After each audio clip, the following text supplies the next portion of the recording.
Well, it's a tremendous pleasure to welcome you all to the forum, to the third Nancy Knowlton and Jeremy Jackson Distinguished Lecture in Marine Biodiversity and Conservation. Now, let's see if I can make this work. And this series is provided or made possible through the generosity of the founders of the Center of Marine Biodiversity and Conservation, Nancy and Jeremy, and here they are. I'd like to thank them.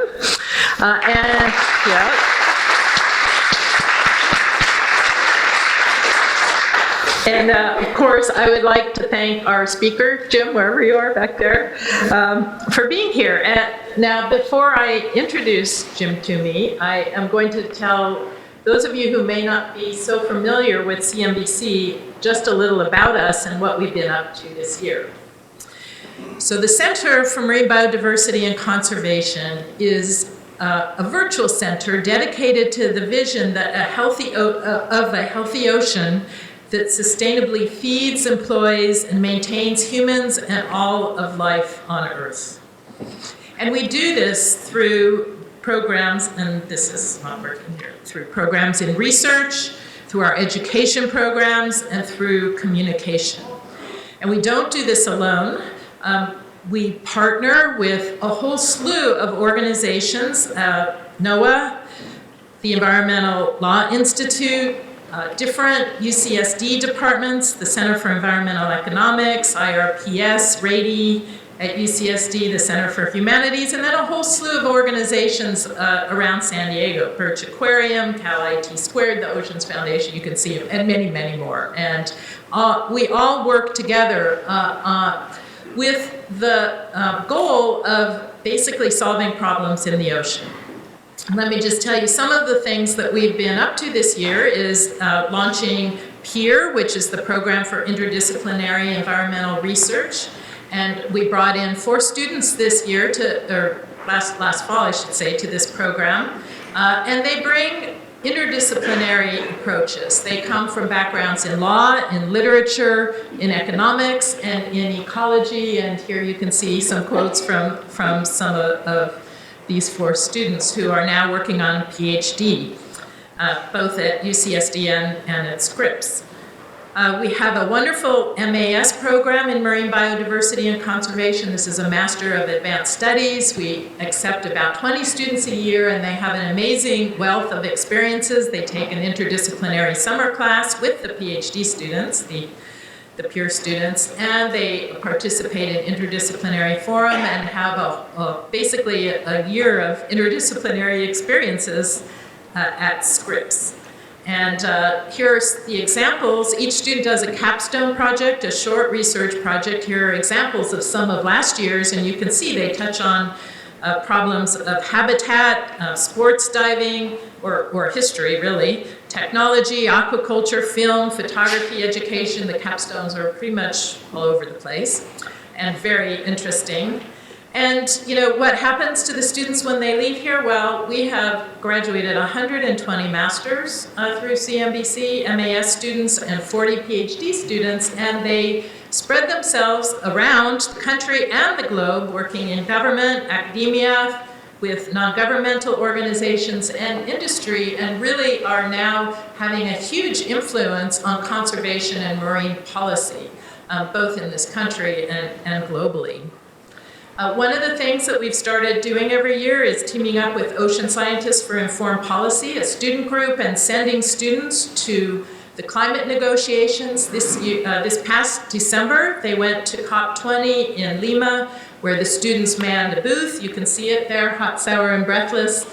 And that helped inform delegates to the climate negotiations about the importance of the ocean in regulating the planet's climate. And one of the students, Natalia Gala, gave a talk at his side events, but all of the students had some amazing experiences in communication.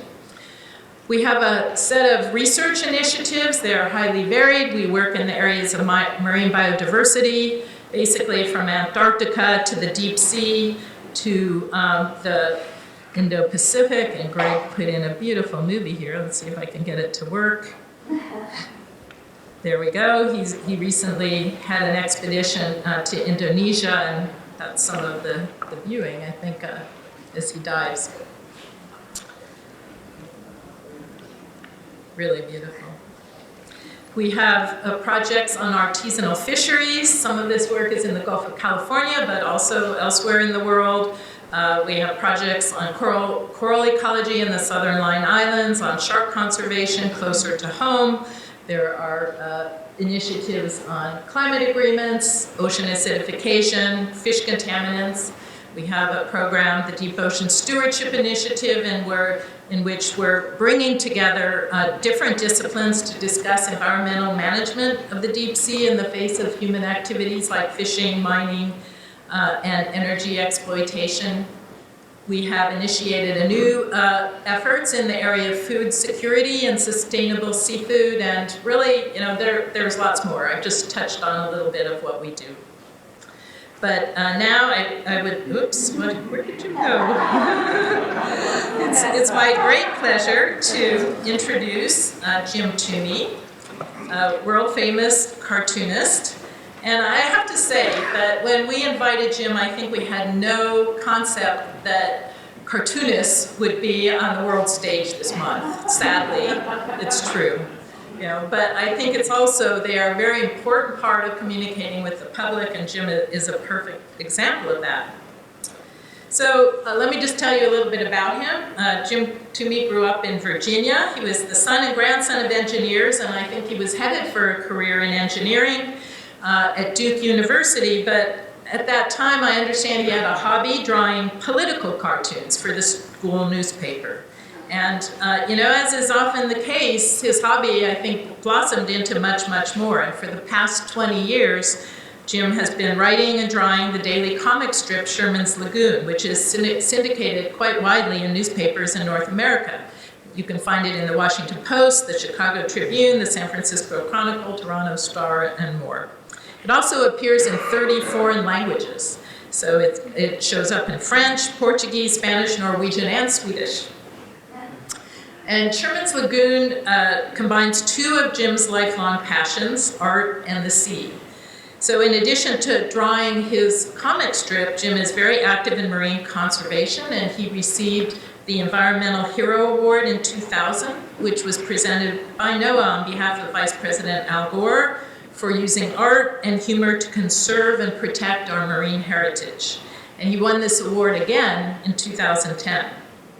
His comic characters and his other illustrations appear in many different forms in educational materials that have been published by NOAA, by the United Nations, and by a variety of nonprofit organizations for the purpose of raising awareness about the oceans.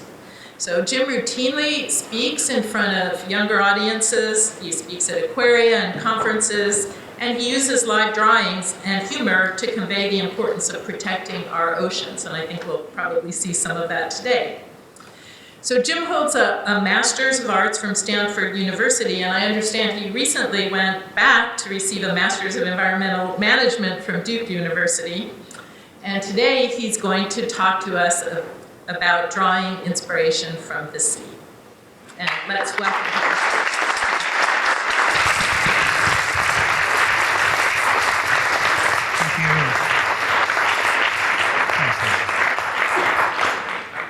Thank you, Lacey, for that wonderful introduction. Thank you, Center for Marine Biodiversity and Conservation, and thank you for Nancy and Jeremy for endowing this speaker series. I've never been a distinguished lecturer before. I think this is the first time I've been a distinguished anything, so this is going to be quite a burden to carry today. Yeah, let me, that's okay. Let me get all set up. You always have to fight the technology with these things. I'm going to attempt to draw and speak at the same time, which is always a challenge. Let me open the PowerPoint as well. Okay.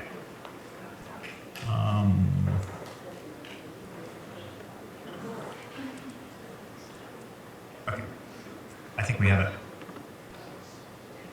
So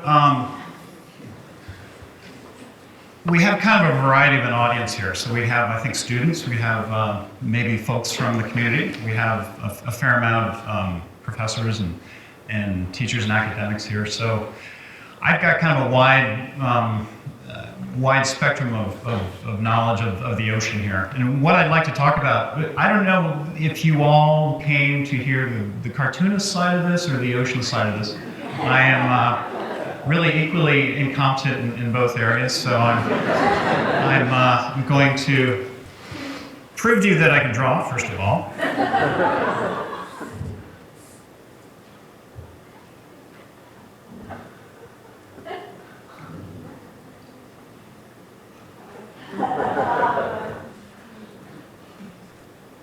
This is my character, my main character, Sherman. He is a great white shark. And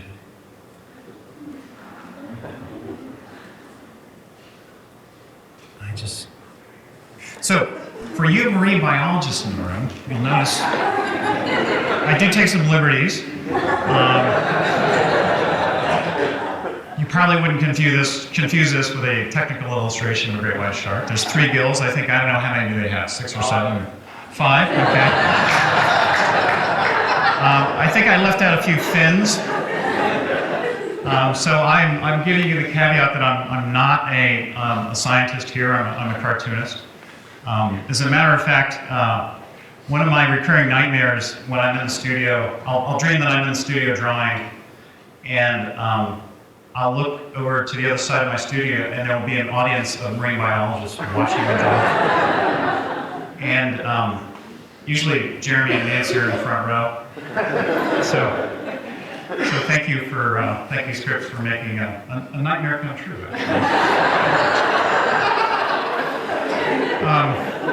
So what I'd like to do is talk about, I guess in the words of David Byrne, the singer, how did I get here, right? A lot of folks maybe probably don't want to emulate my career, but at least want to avoid it. So you can find out how I ended up being a cartoonist, how I ended up transforming from an engineer to a cartoonist, which strikes a lot of people as being kind of opposites. I'm going to show you how to draw a comic strip. But I'm also going to explain why the ocean was an inspiration to me, and why ocean characters make such great cartoon characters. They're a bit like superheroes. They've got these incredible powers, so to speak, and I'll go into that a little bit. And then I'm going to show you a little bit from an Alvin adventure I had over the summer. So I want to talk about the deep ocean, because I know the center's been doing a lot of work with deep ocean this year, so I figured we'd touch on that a little bit. And then finally, in the last 2 days, I've been hearing a lot about communication, so I kind of rejiggered my talk a little bit to talk about communication, because I think it's something that seems to come up over and over and over with, especially when I talk to scientists, especially scientists that are connected to environmental issues, on how do we get the word out effectively, how do we get people to listen.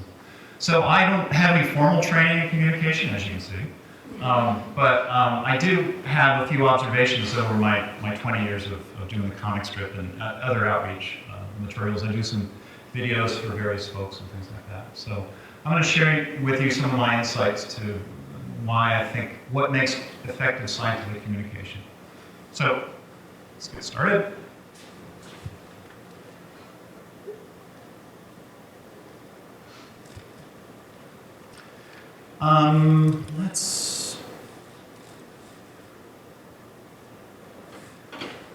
So when I was maybe 7 or 8,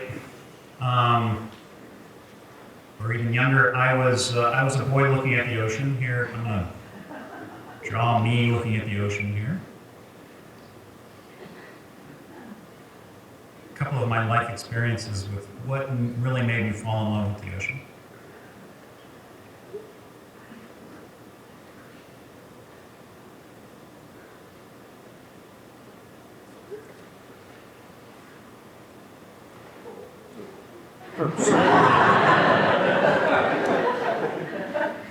Gotta watch out for the giant shark jumping out.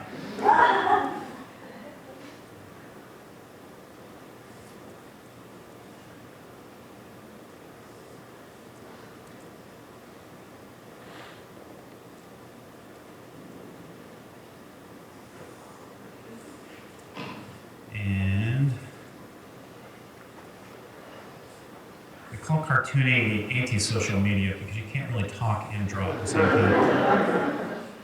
Very difficult. So there I am, looking out over the ocean, and when I got a globe, I remember it distinctly. It was a globe that had these sort of relief mountains in the land part, and the water part was just all smooth and blue. And it occurred to me as I was looking at the globe, and it was mostly ocean, that if I had a boat, I could go anywhere. It was, that was my original concept or my first observation about the blue in the globe. And then I had another experience a couple of years later. My dad was a military pilot, and then he retired. And he went into being an engineer, like we heard in the introduction.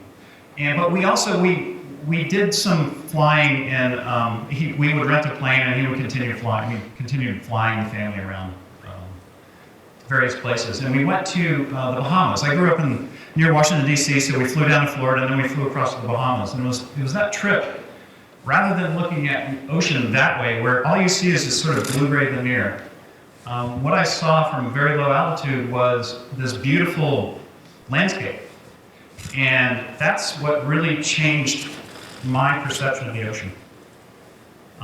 So if we get rid of this,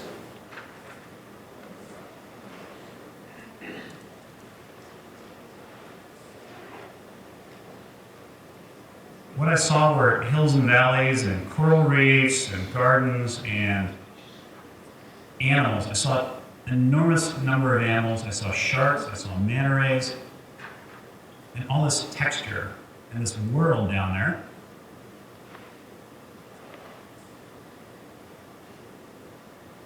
There's another very inaccurate shark. Sorry, guys.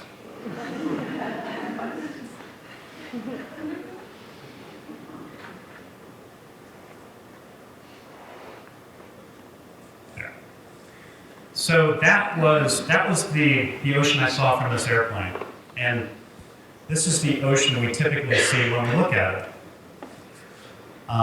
So it was something that I really became fascinated with the ocean at a young age.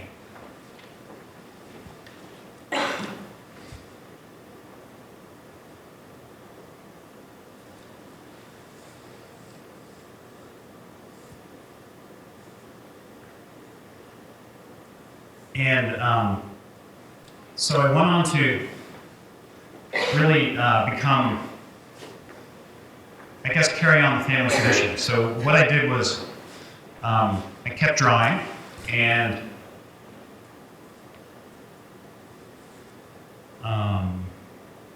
here's one of my early childhood drawings.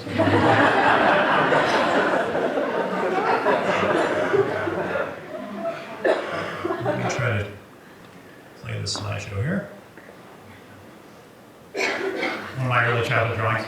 So you would think, okay, so somebody who was so fascinated with the ocean, they would maybe major in marine biology in college. But I was up against a family tradition, two traditions actually.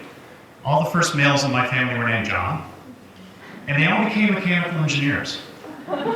So I got swept up into that tradition. So there's my dad, John, hang on. My grandfather, who was a mechanical engineer. Great-grandfather, John Toomey. He worked on the Brooklyn Bridge, John Toomey. John.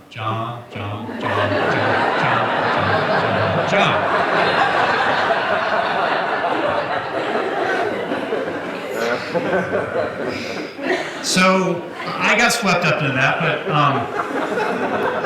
I was different. I was not John. I was destined to become the family black sheep. I was Jim. So I actually became an engineer,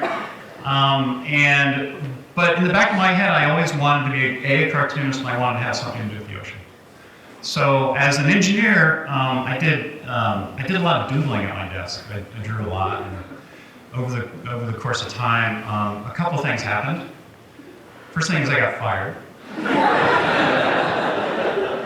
But I got pretty good at drawing too. So that double getting fired and being good at drawing helped me sort of launch into the cartooning career. Now, I don't recommend that path to all of you, but I decided to sort of jump whole hog into this when I was about in my late 20s. And there was a second life experience that really made me sort of want to take on a shark as a main character and sea creatures in general. And I carried on another family tradition, which was I became a pilot, an aircraft pilot.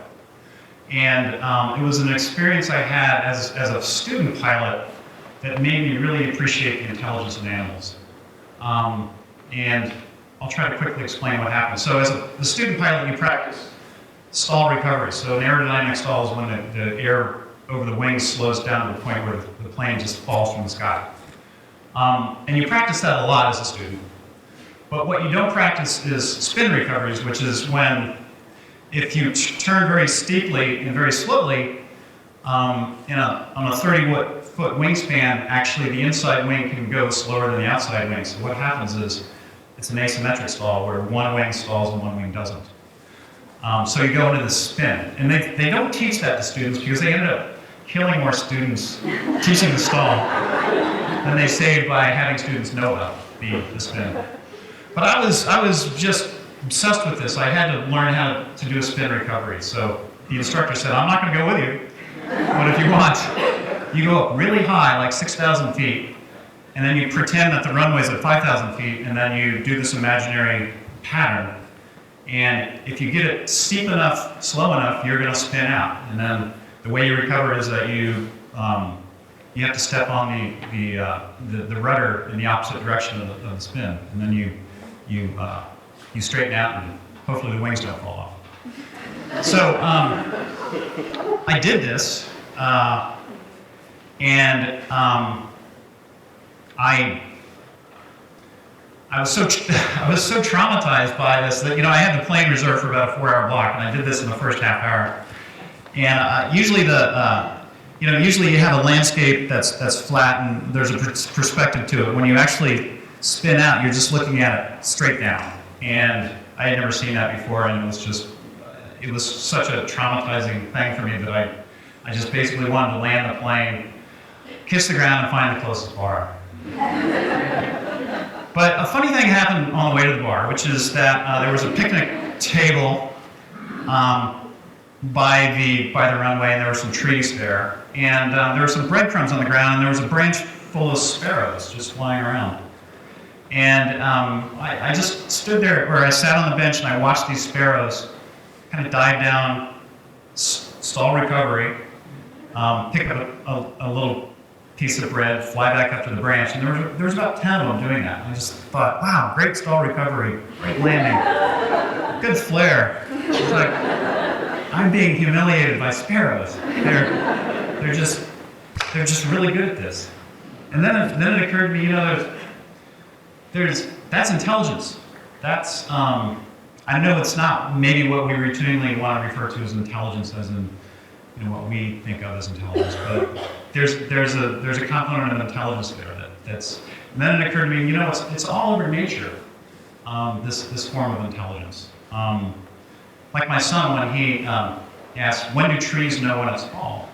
It's like, well, when do trees know when it's fall? It's like, Siri, when does trees know when it's fall? I don't know the answer to that. Let's ask Uncle Siri.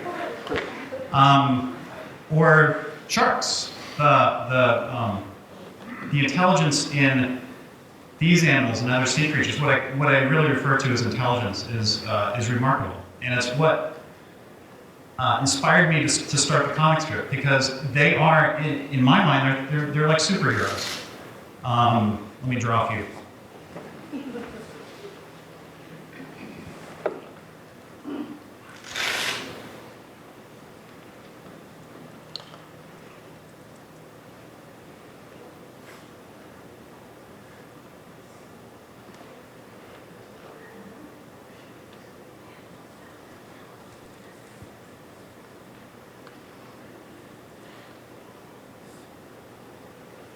So there's Sherman.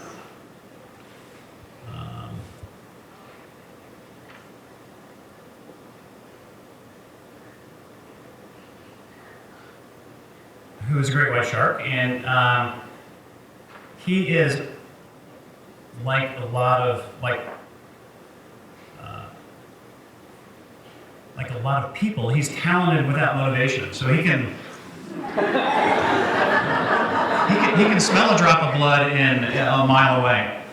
He has that talent, but he's too lazy to actually swim the mile to go find the source of the blood. So there's a little bit of a metaphor there, I guess. But there's a talent, a superpower that a shark has that kind of maps a little bit closely with human characters. So that's part of why I love to draw sea creatures and put them in the comic strip. They make fantastic characters. So do another one. So his sidekick, Sherman's sidekick, is a green sea turtle named Fillmore. By the way, I named all these characters. I was living in San Francisco, and when I was looking for names, I just got out a map of San Francisco and named them after streets, more or less. So there's Fillmore Street. There's actually Sherman Street. There's Broderick, there's Hawthorne, so they're all just basically. So there's the first creative lesson for you, which is when you're stuck, just blaze your eyes off.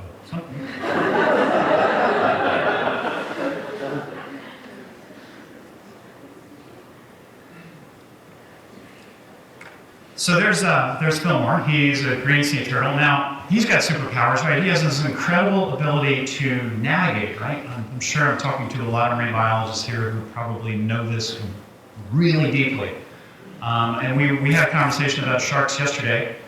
Leopard sharks apparently have a way to navigate in these waters that is still keeping scientists very busy trying to figure out. Now, green sea turtles will navigate, say, the ones in the southern Atlantic.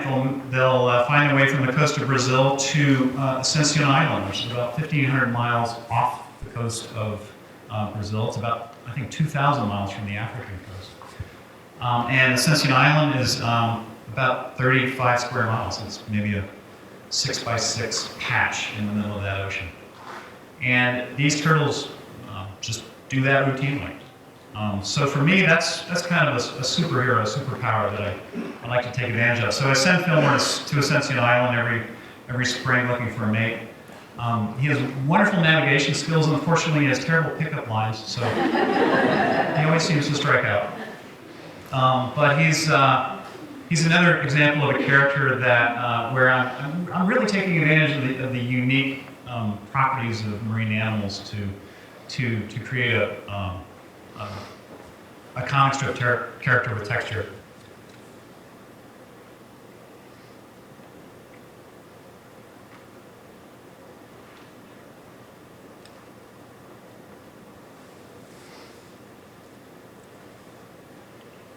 So,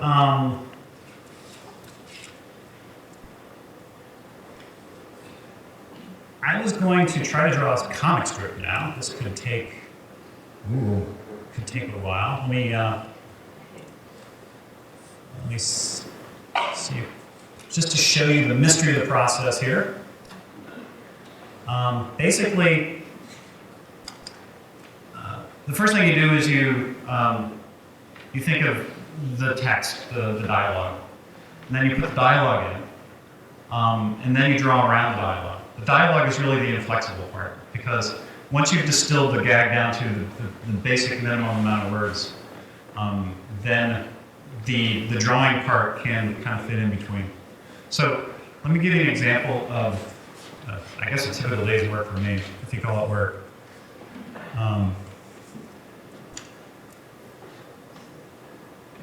So what I'm imagining here is a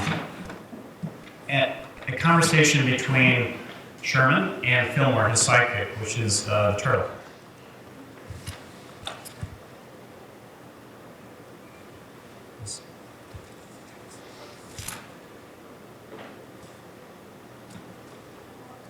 Let me put this down here to see if it'll.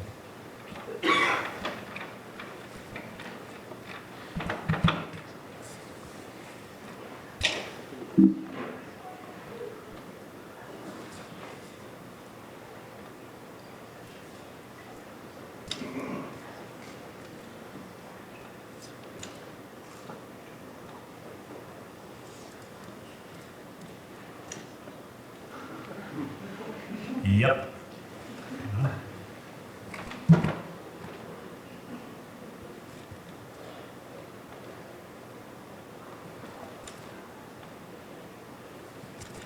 Isn't it wonderful how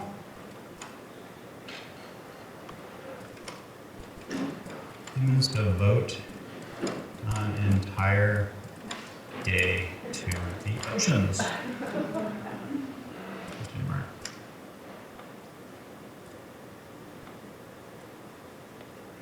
I wouldn't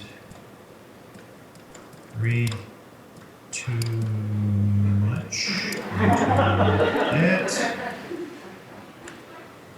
Too bad they don't want spell check and Photoshop it.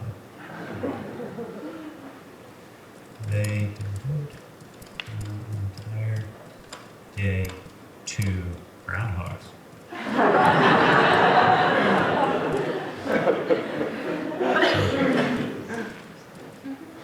Okay. So, now I have the dialogue. And the rest is kind of fun.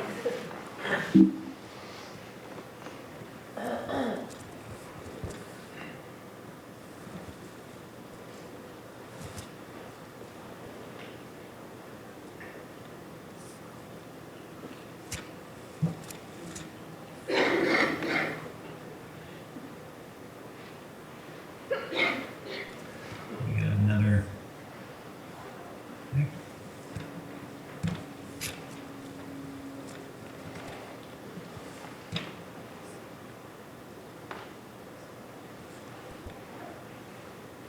So typically I'll have filmware, reading book somewhere.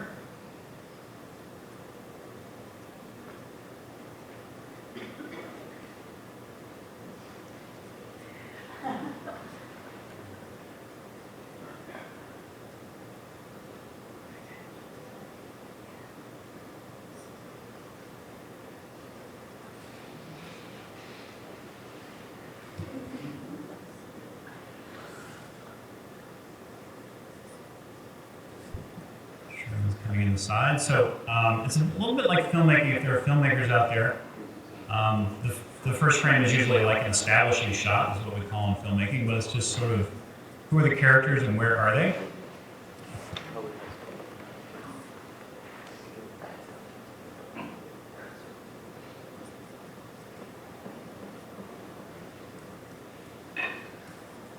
And then you can go to a close-up.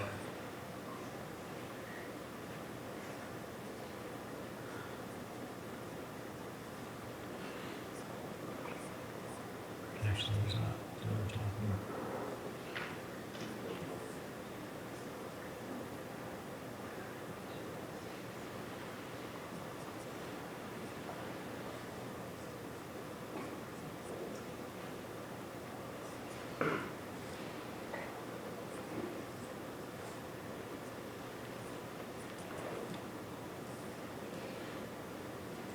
Then sometimes I go way back to show.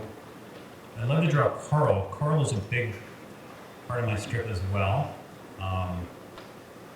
The undersea world is so different from the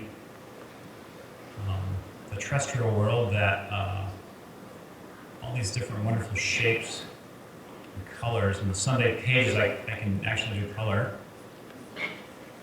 And it's almost like a Dr. Seuss world of different crazy animals and plants and shapes. So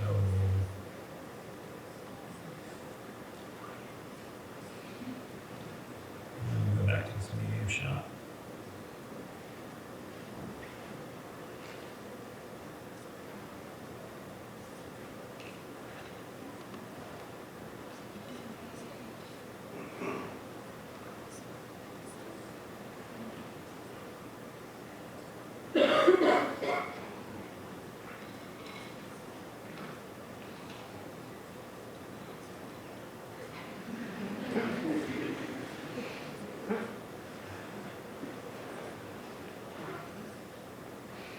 So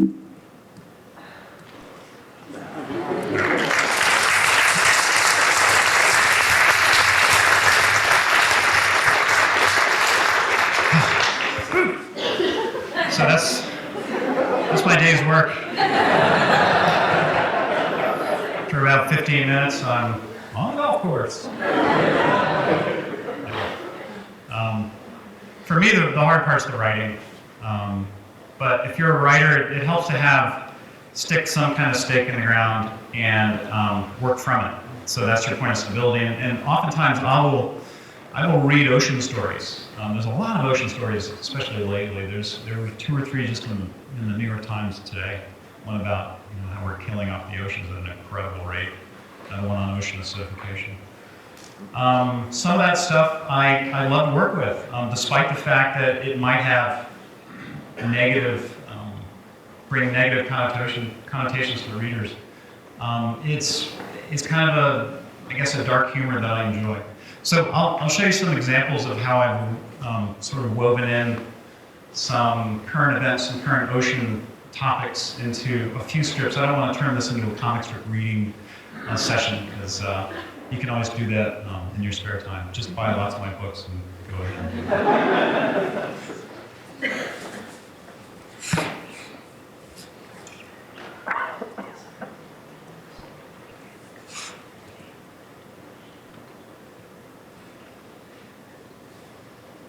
Oops, let me...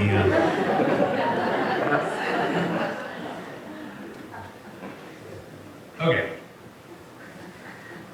So about 4 years ago was the Gulf disaster. I just pulled a couple of frames here, but I did a series on that where I brought the characters to the Gulf of Mexico and really kind of hung around the wellhead and assessed the dangers there. And, so that was a lot of fun. In the beginning, I didn't think cartoonists work about 6 weeks ahead of time, and I thought, well, I don't have enough time to do this, because by the time I do the series on it, it's going to be over.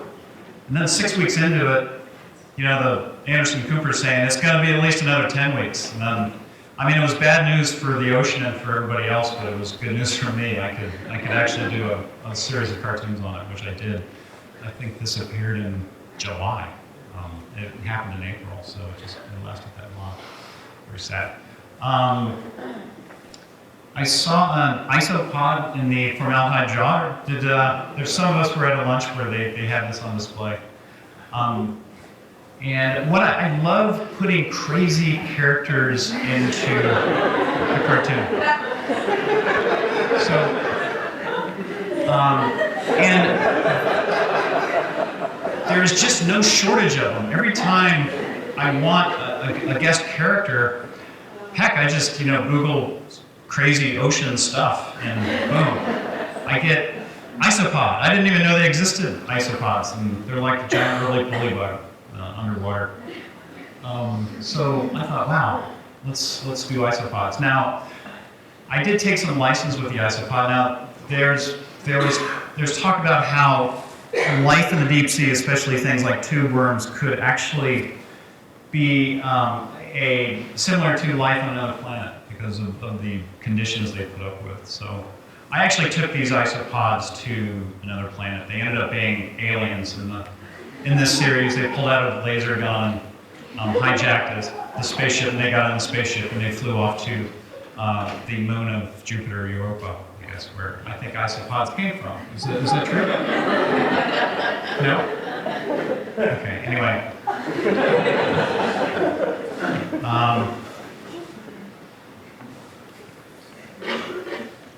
Ocean acidification, I did a series on that just recently, about a month or 2 ago.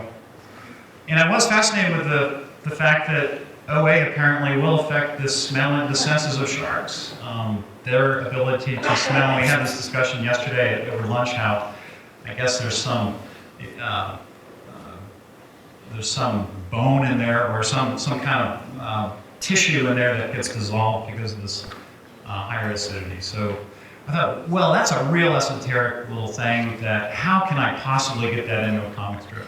And there I did it. I don't know how funny it is, and I don't know how many people got it, but I just felt like I wanted to put some acidification humor into people's lives. So I don't want to throw a lot of cartoons out there because, like I said, you could always read them in your spare time. What I'd like to do is talk about show you some vacation photos, as a matter of fact.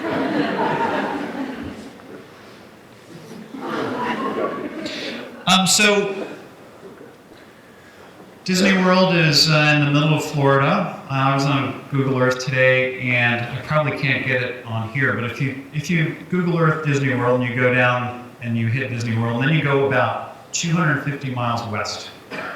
That's actually where I went, to a place called the Florida Escarpment. I was lucky enough to be invited by Duke University Marine Lab to be the cartoonist in residence, whatever that is, on Alvin. So we went out, we started at Gulfport, and we went southeast to the Florida Escarpment. And it was an incredible inspiration for me. One of my deliverables for it will be cartoons and a short film. But I wanted to show you some video that was taken on my particular Alvin trip, because it's just, for me, it's incredible as an artist to evolve from that little boy in the airplane looking at the bottom of the Bahamas to being in Alvin and looking at something 2 miles down and seeing so much life down there. Saw chimera, we saw octopuses, we saw tube worms, which I'll talk about in a little while. So let me show you a little bit of video. This is me climbing in. Goodbye for the world. That's us launching.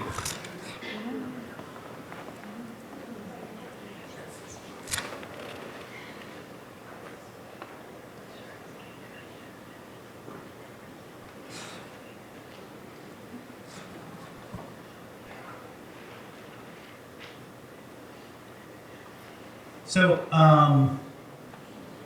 we started our descent, and it took about 3 hours to go 2 miles, 3,300 meters. We were going fairly slow. And the Florida Escarpment is, it's a landscape like the Grand Canyon. It's comparable in scale to it. Well, it's maybe about a third the size of the Grand Canyon in terms of sheer cliffs. But it's funny to imagine all these people in Disneyland with their Mickey Mouse hats looking at this little Matterhorn and being so impressed. And just a couple hundred miles away is an underwater Grand Canyon. The kind of topography that is underwater is just mind-boggling, and nobody knows about it because it's just all this flat blue on the map. As most of you in the room know, the longest mountain range, the mid-ocean range, is underwater.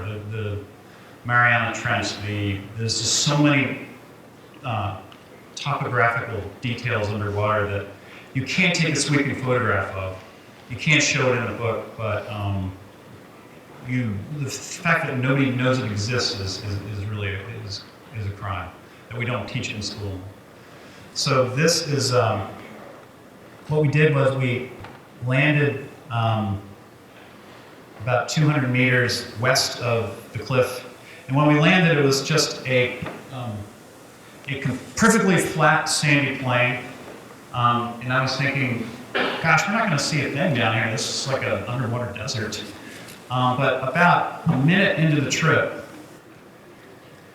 and I'm going to need some help because I have not identified this animal. Maybe some of you know what this is. This giant pink squid was a minute into our trip, and I just said to myself, I'm not in Kansas anymore, that's for sure. This thing. It looked like it was about, I guess the body was about 3 feet long, and the actual tentacles were about 10 feet long. Does anybody know what this is? There's publications on it by a guy named Vecchione. Yeah. So we can get it to you. Okay. Look how long the tentacles are. I mean, this thing is, and it was just hovering there. So we drove right by it. Talk about the Star Wars bar scene. I mean, this thing is, it's like, holy smokes. And as I said, there's we saw chimera.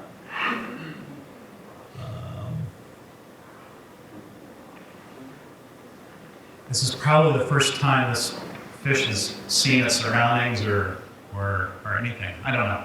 Maybe its eyes are so sensitive it can actually make out a lot of details in that pitch black water.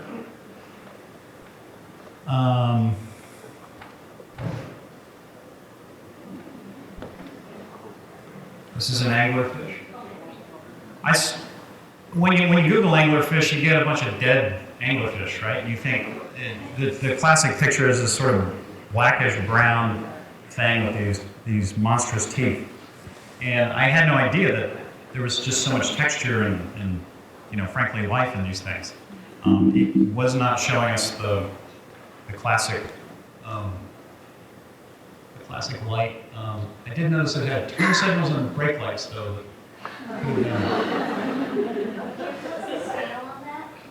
So those two lights that you see are actually shining beyond the fish, but that is I believe it's a 1 meter increment, so that they can measure things, obviously.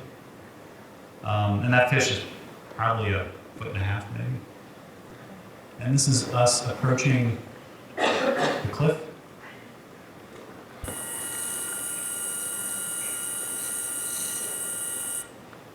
So if you can imagine just the anticipation, we drove about a half hour along this sandy plain. So that's us. I'll mute it. There was a little bit of cursing going on in there, so. But then just out of the darkness came the Grand Canyon. And it went up and up and up, straight up. Just this granite face.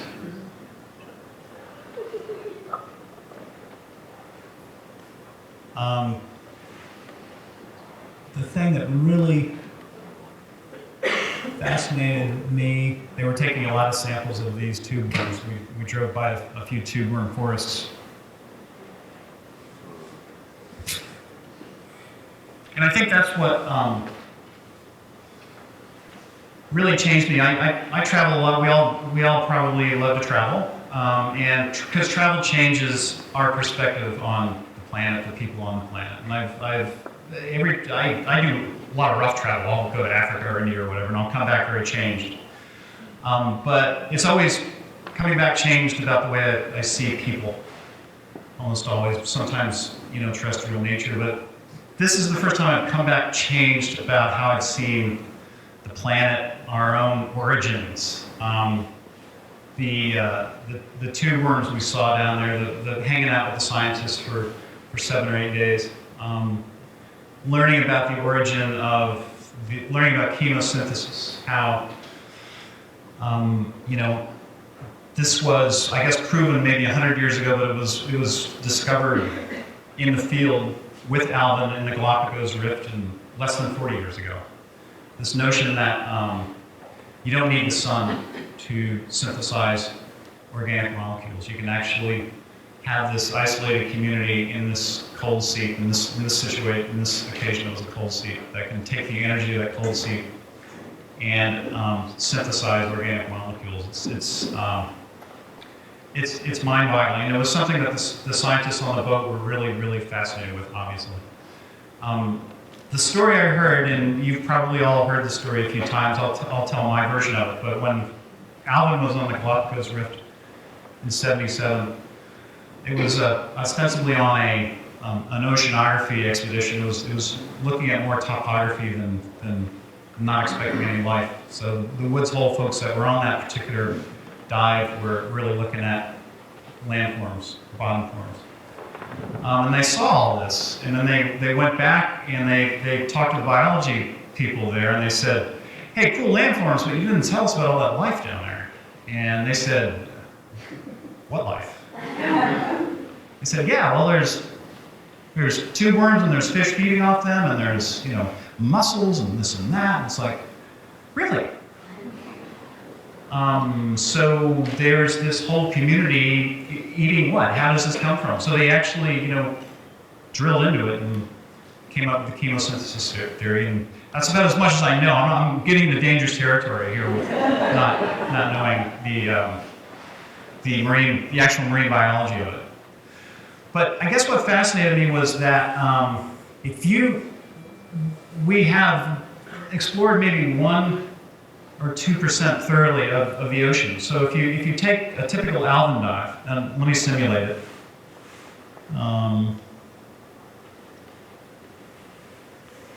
Let's see here. So this is Alvin, right? And we'll scale 30-foot Alvin down to this 5-inch foam. The Gulf of Mexico is probably Greater San Diego. And what we did with Alvin was we went straight down and we looked at that. And then we went straight back up. We looked at that. By the way, did anybody lose an earring? And when we did that, we saw tube worms. We saw chemosynthesis. We saw, say that 10 times fast. We saw, when the guys in NASA, and they were all guys back then, they had this Goldilocks theory about extraterrestrial life, right? They up until that point, they go out and look at the night sky, and they'd see an astronomical amount of stars. How many stars out there? Astronomical, that's where the word comes from, right? And then they said, well, what are the chances of life out there? And they said, well, there's this Goldilocks theory where the ideal distance from a star will produce an Earth. And the chances of that are astronomically small. So the chances of life is maybe astronomical divided by astronomical. So what's that? Well, 0 or 1. There's at least 1. So, or 0. I don't know, do we have any mathematicians in the room? Or philosophers? But after they discovered chemosynthesis and they postulated that, well, these things that live down there on their own food supply, under all that pressure and cold and dark, you don't have to go outside of our solar system to find stuff like that. They don't need the sun. So they went back out on the night sky and they said, well, so much for the Goldilocks theory. There's a lot out there. And we discovered that by doing this with Alvin. We just went straight down and imagine the Gulf of Mexico or the Pacific Ocean is Greater San Diego. And then we found an earth-changing, a theology-changing, a philosophy-changing scientific discovery just looking at this little spot on this floor in this room when we have all of this other ocean to explore. And we're not doing it.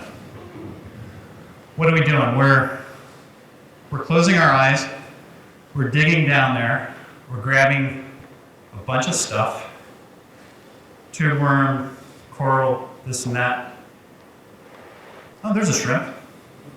I can get $12.99 a pound for that in the grocery store. So we're just kind of digging the commodities out, right? And not knowing at all what else we're digging up or finding down there. So that is how Alvin changed me, how it changed my perception of not only the planet and extraterrestrial life, but really seeing just that tiny patch of ocean and seeing so much life and texture and knowing that we're just dragging, bottom trawling it and otherwise mining it without even knowing the value of the ecosystems and the other life there. There's so much, even if you look at it from a purely selfish point of view, you're destroying potential medicines and biofuels and all kinds of stuff just by this giant backhoe approach to fishing or resource gathering. So I just wanted to share that sort of Alvin moment with you because it really touched me.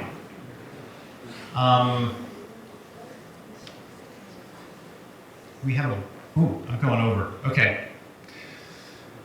Let me talk about communication. It's kind of hard to read. So I just wanted to devote a couple minutes to my observations of communication, on communication. So there's, the main audiences are the public, the politicians. It's kind of hard to read. resolution's kind of bad. So the way we talk to the public, the way we talk to politicians, the way we talk to the media.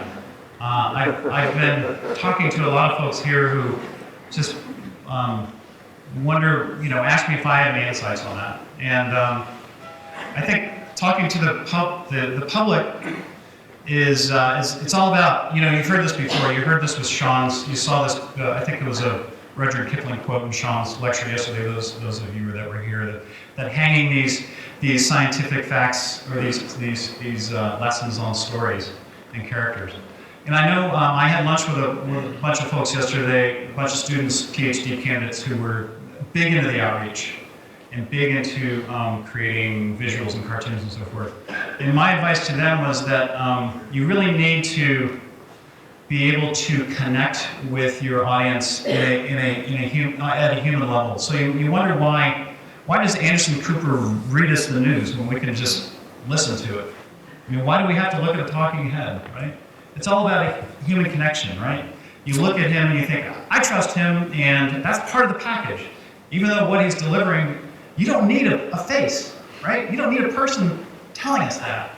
And it's true with almost everything, that the information we convey, we think, especially scientists, because we think, okay, so information is information, right? And we can take that, and we take that as scientists all the time, and we can expand on that and extrapolate and so forth. Information is valuable to us. We can work just fine with just information, but most people prefer that information packaged with a person. And so when you deliver information, that's why live lectures are still so important, in my opinion. But if you take that lesson and you apply it to broader outreach, it's all about putting a human behind that. So, if you're a shark scientist and you want to talk to the public about sharks, you don't just talk about sharks. You talk about maybe your personal experience in getting into that field. You talk about that particular experiment. You talk about how sharks frighten the hell out of you when you get in the water with them. And then your audience will say, I can relate to that. I'm not going to change the channel. I'm going to watch this person because it's a story I want to follow. So my advice to outreach and to people who want to outreach in general is that you would connect a human to it. And the story, you don't have to become storytellers as in, making up these stories. Sally, Dick, and Jane were, 3 organic molecules and they went walking through the forest. You don't have to do that. You don't have to get in front of a video and play a character. Just play yourselves and just, be honest. And I think you'll find that you can really engage a lot of people that way. The trick to politicians is, talking to politicians, in my opinion, is it's the same as talking to the public, you just use smaller words. They don't care. I mean, they care about votes. So my experience, I have gone to Capitol Hill and I've talked to that crowd. And they just, all they want to know is, how are the people feeling and how are they voting? Do they care? So if you talk to the public, you will eventually affect the politicians. And I just want to convey one lesson I had about talking to the media that I think is important. And then I'll open it up, although I've used up all your hour, I'm sorry. When I was in Alvin, I wanted to get this expedition into the media. So I basically dreamed up a publicity stunt, for lack of a better word. Because I heard that you could make live phone calls from the bottom of the ocean in Alvin. You couldn't do live video. I really wanted live video, but you couldn't do live video off of Alvin and Atlantis. But you could actually, believe it or not, do phone calls. So I thought, okay, I am going to call my 10-year-old son's science class. And that got me in the Washington Post. That got me a full-page write-up in the Washington Post. And what they were writing about was not me, and it was not Alvin, and it was not deep-sea exploration. What they wanted to write about was those kids hearing Dad's voice in science class from the bottom of the sea. That was the story. So the media doesn't care that much about science, just straight science. That's an unfair generalization. But what they're really looking for is a human interest story. And I know it sounds cliche, but they really want to tell that human story. And you can hang a lot of science on those human stories. Because in that article, I talked about how much life was on the bottom and where we were. 90% of the article was about Alvin and deep sea exploration, but that little bit that was the third graders listening to me was the hook that got the Washington Post to do the full page on it. So that's my advice to you, those of you who I think want to break through into the media, is that you got to give them a human interest angle to write about, and then they will be much more receptive to it. I've talked way too much. I will maybe it's 3:30, right? So it's kind of technically in, but maybe we can have some questions and answers, or questions anyway. I'll try to answer it. Yes.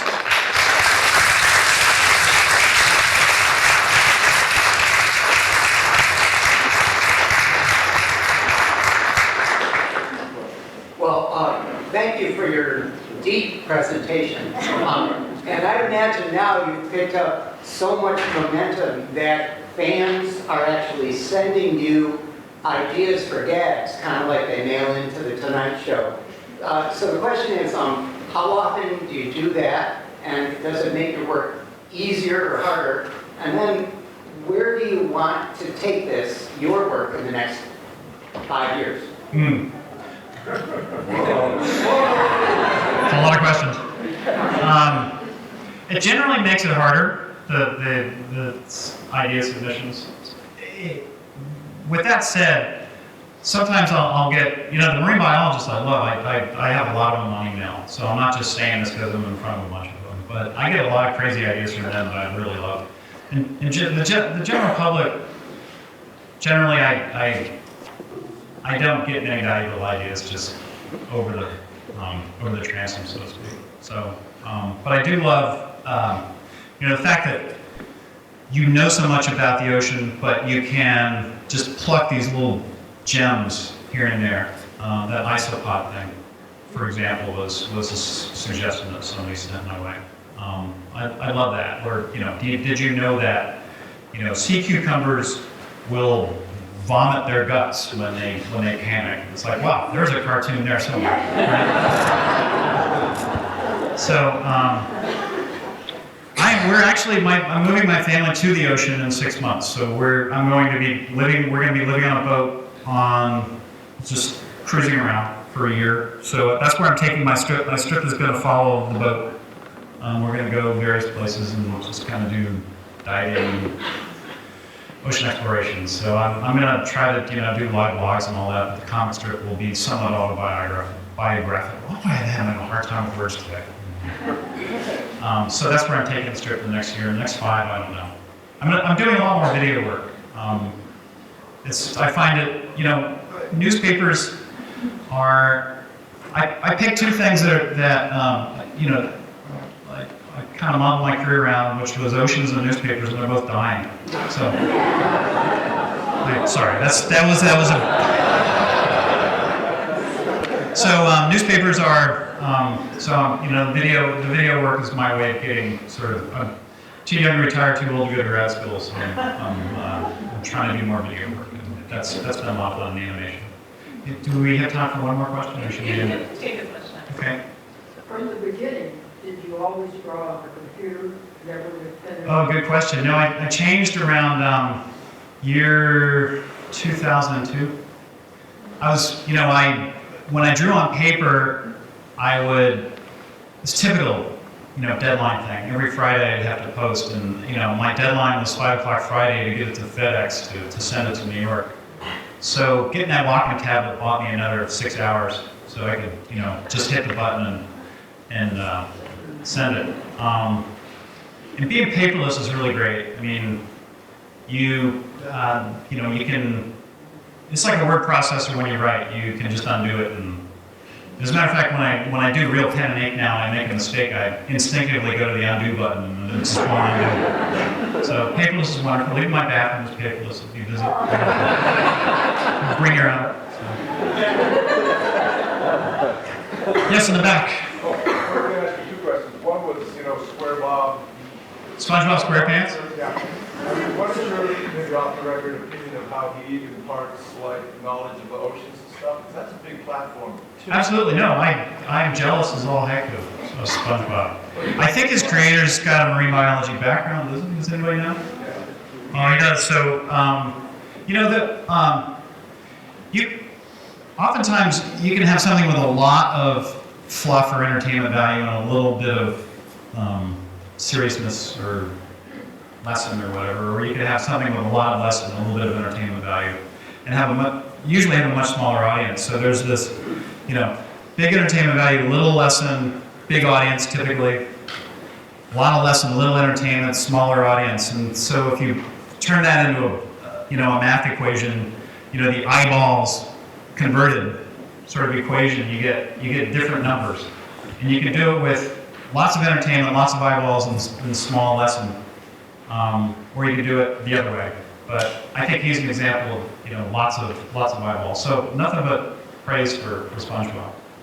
Also, if you put yourself in the cartoons, it's so cool that you'd be floating around. It's kind of interesting. This is a conversation between me and my wife. I mean, this is very, very autobiographical. Absolutely. No. Nothing like real life experience to, if you're stuck for an idea. It's just. Any other questions? Yeah. Are you friends with Gary Larson? The last person I can think of who was even remotely like you was Gary Larson. He got inspiration from animals. Right. Or animals. Did you get any inspiration from him? Yeah. So Far Side was a non-recurring event. So cartoons, they go back to about the 1890s, and they started off as more adventure strips, and then they kind of evolved. Peanuts was a big, set the paradigm for comic strips in really the second half of the 20th century. This four-panel gag, 1 week long story arc thing. Then Far Side came along, and it's just totally out of the box, right? So he kind of broke down the door for a lot of other cartoonists, just, getting inspiration from anywhere. And it can be bacteria or dinosaurs or, just, large scale, big scale, aliens, whatever. So he's a genius. I wish he was still drawing. So I haven't met him. He's somewhat reclusive. I met a few other cartoonists. We do have this event every year called the Reuben Award. I usually don't show up, but it's kind of like the Oscars, except nobody cares. So I do know a few cartoonists that way. And speaking of, go ahead, sorry. Well, I was going to say nobody's asked about Charlie Hebdo yet. I'll just say something quick about it that hasn't been said before. I think we probably heard a lot from Aaron Burnett and Anderson Cooper and all the talking heads about just every aspect of this. But as a cartoonist, to try to provide maybe a different angle, I did a lot of work in Europe, and I did cartoons that were specifically for European publications. And I just, when I saw that go down, I just said, that's so typical of European cartoonists, because they, we have this First Amendment here in the United States, but cartooning, in my opinion, journalism in general is really kind of hung on these big assets, these newspapers, these TV stations, and so forth. And so they don't take the risks, whether it's justified or not. They don't take the risks that those European cartoonists have been taking. They have a much more eclectic stylistic range. Some of them aren't funny at all, not intended to be funny. So it's much more of an art form, sometimes a serious art form, and they hit hard. They hit a lot harder than American cartoonists, political cartoonists. So when I saw the Charlie Hebdo thing go down, I just didn't surprise me. And the fact that they turned right around and did another cover didn't surprise me. They do things differently over there. So that's my observation as a cartoonist that maybe you haven't heard that kind of angle on it. Yeah. You mentioned a little bit about being involved in animation. Sure. So I was just wondering if you had explored maybe doing web animation or Sure. Something like that would. Maybe we have time just for a quickie example. So I do a lot of work with nonprofits. I'm doing a series now with the United Nations on ocean, basically some ocean conservation issues. This is a 2-minute video. Maybe I'll just play it. What the heck? So this is me. This is basically me putting a camera on a tripod, hitting the on button, and jumping in front. So I'm kind of a one-man band. The animation I do with just Photoshop. The video editing I do with just consumer. I do it with either Premiere or Final Cut. So it's all really commonly available software. 10 years ago, this took $1 million. This took a big studio. This took animators. This took, and the distribution side, forget that. I mean, you had to convince Discovery Channel or whoever. But now it's all so easy, and I think it's worth showing what you can do with just a little.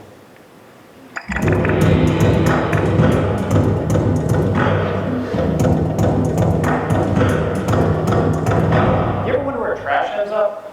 We put it in a trash can, but where does it go after that? A landfill, a recycling center maybe? But not all trash makes it into a trash can. A lot of it ends up in the ocean. Some of it's dumped directly in the ocean by ships, sometimes illegally. But most of it actually starts its journey on land, sometimes far inland, from sewers to streams, rivers, and once it hits an ocean, it keeps going. If it hits the Pacific Ocean, it might end up in the Great Pacific Garbage Patch, a colossal whirlpool of sorts where trash from all over congregates. Or it can end up on some remote island. Try to find a beach where nobody's been before. Chances are trash is beating you there. By far the biggest category of trash is plastic. Plastic is lightweight and indestructible. Two qualities that make it the perfect container. But once it's used, plastic becomes a lightweight, indestructible problem. Cigarette filters are also a common source of marine litter. You may not think they amount to much, but cigarette filters are one of the most common items found in beach cleanups. Marine litter also kills animals. Seabirds are programmed to eat small things that are bright and colorful and feed them to their chicks. Sea turtles can't tell the difference between their favorite snack, jellyfish, and plastic bags. And fishing gear, such as nets and lines, continues to catch and kill long after it's been lost or thrown away.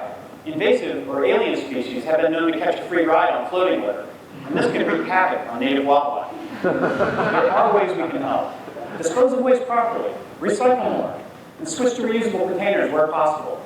And participate in beach cleanups. Industry can do a better job designing products that use less material and don't just get used once. And the next time you're given the choice between paper or plastic, say neither.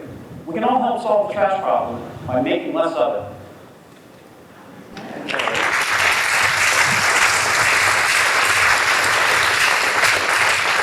A number of those can actually be accessed on the CNBC website. Oh, great. Excellent. Thank you. Yes. So I know that you were talking about, in terms of communication, that the key element seems to be making it relatable to human scale. I actually saw it as maybe it's about familiarity, or that you can make human as a subset of familiar. Because even in your comic strip, you're playing with a familiar and unfamiliar line. Mm-hmm. So I'm wondering if you could talk about how you think about, right, the familiar bits of experience, that conversation between Sherman and his wife, right? That's something that I'm sure many people have had with their significant others, right? And when you make choices like that, or if you're how aware you are of making those types of choices. Sure. Great point. So I have this theory, and I haven't read it anywhere. I think that laughter really is an act of recognition. You see something that reminds you of yourself, usually, and if it's kind of an extreme situation, then it becomes funny. And I'll give you tons of examples, like going all the way back to Charlie Chaplin. His trying to court a woman is something that was funny to the viewer who's been in that situation, or you know, Buster Keaton trying to, you know, catch a fish or whatever, and you go through history and you see these comedy teams, you know, the Desi and Lucy or Abbott Costello or whatever. They are us. You look at that and you see yourself and you laugh. So the recognition part is really important, and it's important to have a character that you can that allows the viewer to relate a little bit or a lot. I can relate to, you know, might be a character like Goldilocks. It doesn't have to be me. It doesn't have to look like me. It doesn't have to be a man. It doesn't have to be, you know, my characteristics. I can jump into any character. But there's got to be certain character traits that make you want to do that, and it's that recognition part, that ability to make that character live in your world, so that you bring certain familiar elements to a story. And then you allow them to, then you take that story to an unknown place. And you see it all the time, whether it's, you know, everything from Star Wars back to, you know, classic literature. It's something where you put together a familiar cast in a familiar place and you take them to new places. So the familiarity is what you really hang a story on, I think. Did I answer your question? Yeah. It's in the cartoony style, but in that particular strip, the humor comes from the fact that it's not always obvious where he would shape. Right. Yeah. Right. So maybe using that strip, you know, talk about when you want to emphasize that familiarity versus familiarity. Sure. I think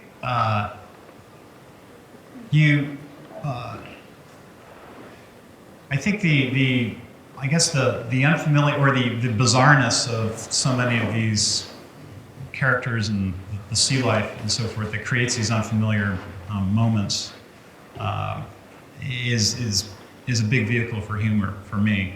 So if you don't bring that sort of familiar part to it, like, you know, sometimes we do have trouble figuring out how to greet somebody, I don't know, for one reason or another. So I try to put them in that situation so that they can relate to that, and hopefully that's a humorous moment. So I'm kind of stumbling my way around trying to answer that, but familiarity is important. I think it's a key to humor, is being able to, if you recognize something, then you find it funny, usually. Anybody else? One more? What was it like for you to transition between being an engineer full time and then going into something different from that? Right. I really wasn't very good at engineering, so for me, I was just naturally selected out of the industry. I don't know. I just wanted to go a different way. I don't know. I can't explain it. It's just, I just felt like cartooning was it was like filmmaking, except you didn't have any budget. You could go anywhere. You could go to Europa. You could, you know, the moon of Jupiter. You could, you know, become bacteria or go back in time to dinosaurs or whatever. You were limited just by the physicality of the comic strip, but nothing else. So for me, it was a wonderful medium. I think I'm getting the hook here.